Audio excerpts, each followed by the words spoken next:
Oke, Assalamualaikum warahmatullahi wabarakatuh. Eh, Pada kesempatan kali ini kami akan mempresentasikan hasil laporan kami mengenai analisis perbandingan kompleksitas waktu, algoritma iteratif dan algoritma rekursif dalam penyelesaian determinan matriks. Nah, laporan ini disusun oleh saya sendiri, yaitu Albert dengan NIM 103012300075. Dan saya Fajar Riza Pratama dengan NIM 1030 1230 0323. Oke, selanjutnya kita akan masuk ke materinya yang akan dijelaskan oleh Iza. Ya, pertama kita akan langsung masuk saja ke bagian pertama. Di sini ada deskripsi studi kasus permasalahan. Dalam dunia komputasi, penyelesaian determinan matriks adalah salah satu masalah penting yang sering muncul dalam berbagai aplikasi, seperti analisis data, pemulihan fisika, dan pemrosesan gambar. Determinan matriks dapat dihitung menggunakan berbagai metode, baik iteratif maupun rekursif. Permasalahan utama adalah menentukan metode mana yang lebih efisien dalam hal kompleksitas waktu berdasarkan ukuran matriks yang diberikan. Studi ini akan menganalisis kompleksitas waktu dari kedua pendekatan berdasarkan N, ukuran matriks, dan membandingkan hasil pengujian untuk mengidentifikasi skenario di mana salah satu metode lebih unggul dibandingkan yang lain. Selanjutnya, di bagian 2. Di bagian 2 ada deskripsi algoritma iteratif dan rekursif dalam penyelesaian permasalahan. Yang pertama di sini ada algoritma iteratif, kita menggunakan eliminasi loss. Algoritma iteratif menggunakan pendekatan prosedural untuk menyelesaikan determinan matriks dengan mengubahnya ke bentuk yang lebih sederhana, seperti matriks di atas. Langsung saja kita masuk ke bagian ini. Nah, di sini bisa kita lihat, ini sudah ada option untuk itu determinan menggunakan eliminasi Gauss-nya, di situ yang double double determinan iteratif. Selanjutnya ada di sini kita sudah membuat untuk function untuk menghasilkan matriks acaknya, untuk generate random matrix, dan terakhir ada bagian life. Nah, dia akan menghasilkan inputan itu bisa dari 1 sampai 12. Nah, itu kita akan masuk ke bagian algoritma rekursifnya yang ekspansi faktor. Algoritma rekursif menyelesaikan determinan dengan membagi matriks menjadi submatriks yang lebih kecil menggunakan ekspansi faktor. Proses ini dilakukan secara rekursif hingga mencapai matriks berukuran dua kali dua. Karena determinan dapat kita sudah bagian. Di sini kita sudah buat fungsinya juga untuk mendapatkan determinan menggunakan ekspansi faktornya. Terus ada fungsi untuk menghasilkan matriks acaknya. Saya juga ada. Terus bagian mainnya di sini sama juga. Kita bisa memasukkan input dari 1 sampai 12.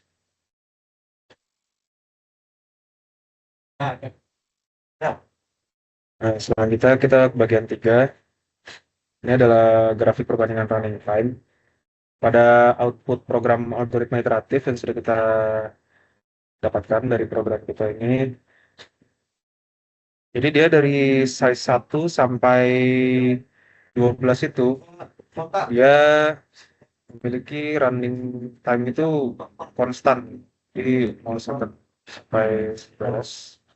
Dan memiliki execution time-nya 0,082 second.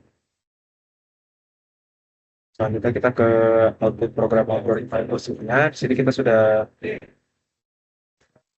dapatkan hasil output-nya yang dimana dari size 1 sampai 12 itu dia memiliki running time yang berbeda, tidak konstan. Jadi dari size 1 sampai size 5 itu dia masih konstan, tapi dari size 6 sampai 12 itu dia naik, naik terus dari yang 0,0010036 sampai pada akhirnya di size ke-12 bisa mencapai 273 detik, 290. Oke. Selanjutnya di sini ada grafik perbandingan running time-nya. Di sini seperti yang bisa kita lihat, ada grafik ini, ada garis yang berwarna oranye ini adalah garis grafik running time yang rekursif tadi. Yang sudah kita dapat pada hasil outputannya, dia kan naik ya. Sedangkan untuk running time iteratifnya tadi kan konstan dari size 1 sampai 12, makanya dia 0 terus di bawah yang warna biru garisnya. Oke, selanjutnya bagian 4 untuk analisis perbandingan kedua algoritma akan dijelaskan oleh Albert. Oke, selanjutnya saya akan menjelaskan hasil analisis kami mengenai perbandingan kedua algoritma. Nah, untuk kita menganalisis perbandingan kedua algoritma tersebut, kami memutuskan untuk menganalisisnya berdasarkan kelas kompleksitas waktunya, kemudian dari grafiknya juga, kemudian dari execution time-nya, dan dari lamanya suatu program untuk menyelesaikan masukan atau input, lamanya suatu program untuk menyelesaikan suatu algoritma berdasarkan inputan size ukuran matriksnya, yaitu n. Nah, pertama ini kita membandingkan dulu kelas kompleksitas waktunya. Nah, untuk kelas kompleksitas waktu yang algoritma iteratif, nah dari programnya tadi kita pecah menjadi beberapa bagian penting. Yang pertama ini bagian loop utama di iterasi kolom. Nah, pada bagian ini kita mempunyai kompleksitasnya yaitu O n, gitu. Big O-nya n. Nah, kemudian di bagian 2 untuk pencarian pivotnya. Nah, ini algoritmanya. Nih, pencarian pivot melibatkan pencarian pada elemen pada kolom I dari baris I plus 1 hingga n. Nah, dalam kasus terburuk, loop ini akan berjalan sebanyak n min I min 1 iterasi, sehingga kompleksitas waktunya dapat ditentukan sebagai berikut. Nah, kemudian untuk bagian ketiga, kita eliminasi baris. Yang bagian ini algoritmanya. Nah, dari sini kita dapat kompleksitas waktunya sebagai berikut. Nah, bagian 4 yaitu perkalian untuk determinan matriksnya. Nah, kompleksitas waktunya sebagai berikut. Nah, setelah itu untuk menghitung kompleksitas totalnya, kita jumlahkan kontribusi dari semua bagian nih. Pertama kita jumlahkan dulu operasi di setiap iterasi I. Nah, kita dapat persamaan sebagai berikut, persamaan kompleksitas waktunya sebagai berikut. Nah, kemudian kita totalkan semua iterasi I. Nah, ketika sudah ditotalkan, kita dapat ini kita bisa cari pakai aturan penjumlahan ya. Kita dapat kompleksitas waktunya untuk algoritma iteratif dalam mencari determinan dari suatu matriks, yaitu sebagai berikut nih. Big O n pangkat 3. Nah, kemudian untuk yang menentukan kelas efisiensi kompleksitas waktu algoritma rekursif, nah kita menggunakan metode substitusi nih. Nah, untuk ukuran matriks n kali n, waktu eksekusi Tn dapat didefinisikan sebagai berikut. Nah, kemudian kita dapat menyelesaikan persamaan rekursif ini dengan langkah pertama itu kita tulis dulu beberapa iterasinya. Nah, kita dapat sebagai berikut. Kemudian kita substitusi ulang. Kemudian kita generalisasi polanya. Kemudian setelah itu kita dapat hitung kompleksitas waktunya sebagai berikut, n faktorial. Nah, setelah itu kita harus tentukan nih dari algoritma iteratif yang n pangkat 3 dan dari algoritma iteratif yang kelas kompleksitasnya itu n pangkat 3 nih, big O n pangkat 3, dan rekursif yang big O n faktorial, kita harus tentukan mana nih di antara kedua algoritma ini mana yang lebih baik nih. Nah, dengan itu kita bisa menggunakan nih grafik big O complexity ini. Nah, kita lihat kalau misalnya kita lihat dari grafik ini,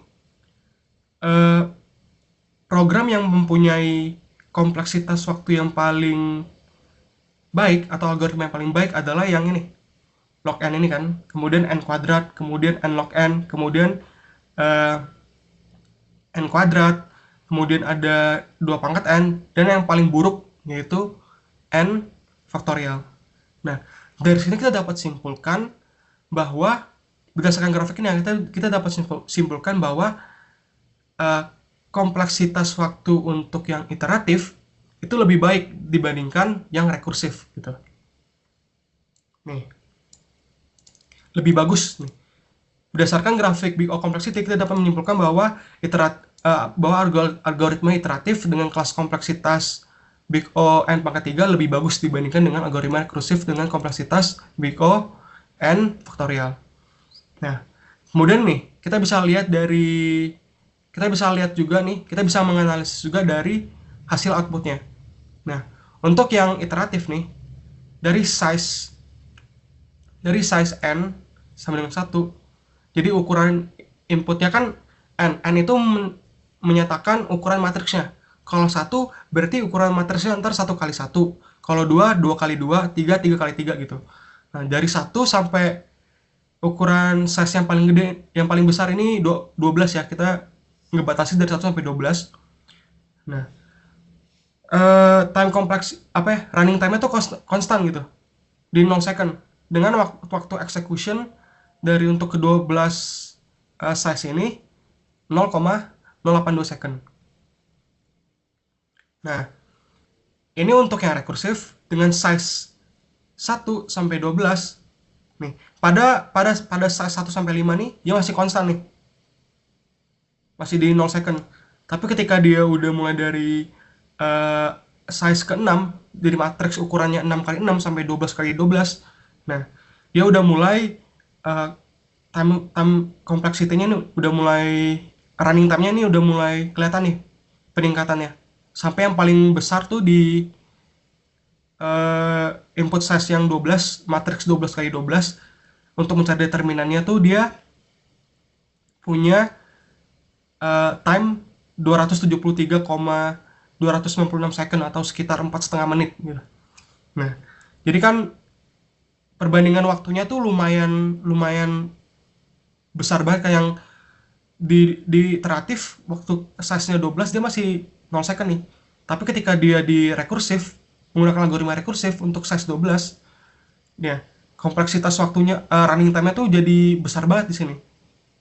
Nah, kalau kita lihat hasilnya pun juga sama nih, hasil determinannya untuk dari algoritma yang iteratif dan rekursif. Kita lihat 275, 32, 27, juga 2, 75,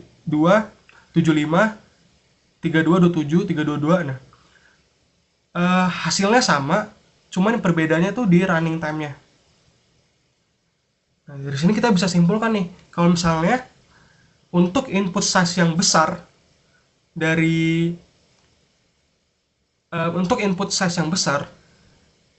algoritma yang paling bagus atau yang lebih baik digunakan yang iteratif nih. Karena dari sini aja kita udah lihat di size 12 dia time-nya, running time-nya 0. Ketika size-nya di sini 12, running time-nya hampir 4 menit nih. Jadi lama banget kan gitu untuk yang rekursif. Nah, di sini juga ada grafiknya. Nah, grafik ini kan yang X ini, garis X ini menunjukkan, sumbu X ini menunjukkan ukuran inputnya nih, ukuran matriksnya. 1 kali 1, 2 kali 2, 3 kali 3, 4 kali 4 nih. Sampai 12 kan tadi kita batasinnya. Kemudian yang Y ini menunjukkan detiknya, berapa detik gitu. Nah, yang ungu, ya garis biru, dia tuh menunjukkan yang iteratif. Nah, tadi iteratif konstan kan, di 0 semua. Jadi di 0 semua. Kemudian di running time, yang di oranye, nih, dari 0,7 mungkin ini nggak terlalu kelihatan berpengaruh ya, cuman dia tuh mulai kelihatan grafiknya tuh di yang 10 ini. Yang 10 dia udah mulai naik ke atas nih. Sampai yang paling besar di 12 yaitu 273 second. Nah, oke. Nah, tadi kan kita juga tahu kalau misalnya untuk ukuran input size yang besar, lebih baik kita menggunakan algoritma iteratif. Algoritma iteratif itu lebih bagus dibandingkan rekursif jika kita menggunakan input ukuran matriks yang besar gitu. Nah, Hal ini kami perjelas dan kami pertajam juga menggunakan data sebagai berikut. Nah, di sini untuk yang algoritma iteratif, kita coba modifikasi di mainnya, di program mainnya, dari input size-nya 10 sampai 1000 nih, dengan kelipatan 10. Jadi 10, 20, 30, 40, 50, 60, 70, 80, sampai 1000 nih. Nih, kita dapat nih determinannya sampai infinity. Nah, kita lihat waktu running time-nya untuk yang size-nya 1000 nih, ukuran matriks 1000 kali 1000 nih, dengan determinan min infinity, running time itu cuman 2,8 sekian second, dengan execution time untuk semua size ini 64, 65,946 second nih, hampir sekitar 1 menitan ya, 1 menit, 5 detik. Nah, sementara itu di algoritma rekursif nih, untuk input size cuma 1 sampai 14 nih. Size-nya 14 untuk rekursif ya. Kita lihat nih time-nya. Running time-nya. 31.284 second, atau sekitar 8,6 jam nih. Jadi perbandingannya sangat-sangat besar gitu. Di iteratif, untuk ukuran input yang gede banget nih 1000, dia bisa dieksekusi dengan waktu 2 detikan. Sementara untuk yang di rekursif dengan size dia cuma 14 nih, dia butuh 31.000 lebih second untuk bisa mengeksekusinya. Nah, oke. Nah, jadi berdasarkan itu kami simpulkan bahwa untuk algoritma iteratif, untuk untuk input size yang besar, dalam hal arti untuk ukuran matriks yang besar, algoritma iteratif itu lebih bagus dalam hal segi kompleksitas waktunya dibandingkan dengan algoritma rekursif. Tuh. Referensi yang kami gunakan untuk menyusun laporan. Oke. Paling segitu aja hasil presentasi dari kami. Bila ada kesalahan kata-kata, kami mohon maaf sebesar-besarnya. Terima kasih.